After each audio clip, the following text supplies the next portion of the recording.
All right, first graders, today we are going to be doing fish prints or Gyotaku prints. So what you're going to do is go through the drive-thru and you need to grab a messy mat and a piece of white drawing paper. At your seat, if you're number 3 chair, you need to grab 1 foam brush and 1 cup of paint. Now I only have enough fish for each of your tables to have 1 big fish and 2 small fish. So you're going to have to take turns printing your fish. My first thing that I need to do is put my name on the back of my white paper, Miss G, and my class code. The next thing I need to do is spread out the fish to each of my table partners, taking turns, and I'm going to paint my fish lightly with paint. Okay? The whole thing, his little fins, his face,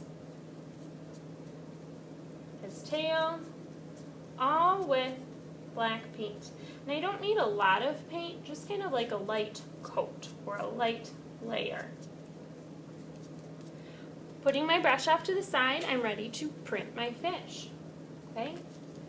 I am going to turn my paper diagonally so that my fish goes side to side across here.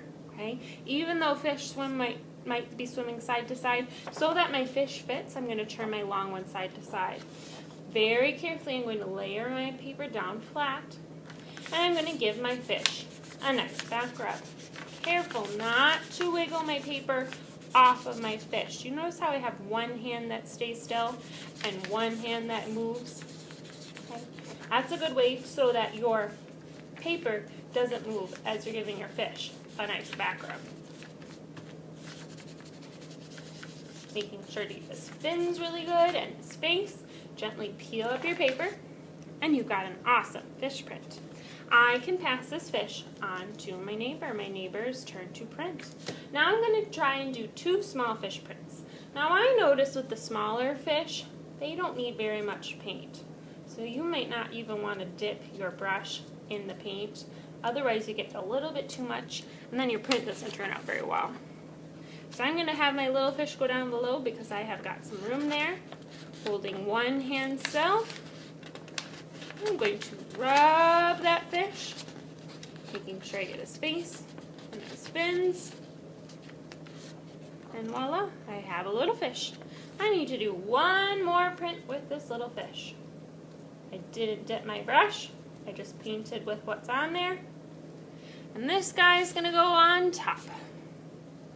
Laying my paper down flat, hold with one hand, move with the other, getting his fins, his body, his face, giving a nice little fish back rub.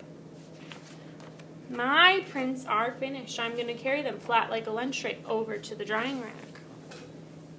First graders, I am going to start thinking about the background, the place where my fish is going to swim. So at the drive-thru, I also need to get a piece of tag board. This paper is a little bit thicker than normal drawing paper, and a messy mat.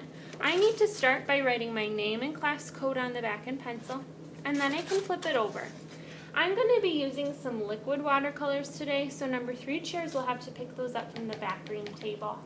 Now you can do this 2 ways. One way is you can put clean water down first. You can probably barely see it on the video because it's clean, and then get a little bit of the blue and just kind of have my brush bounce around on that paint. You see how the paint kind of spreads?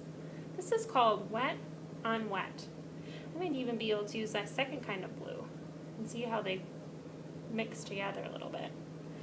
That's one way to add water. My second way might be to do wet on wet with my brush. So I'm going to lay down some clean water.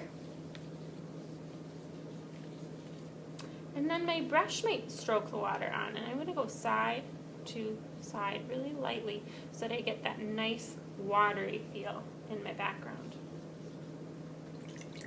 First graders, kind of experiment with the water and the watercolors as you fill your background with water for your fish to swim in next week. All the way to the very edge I need to go.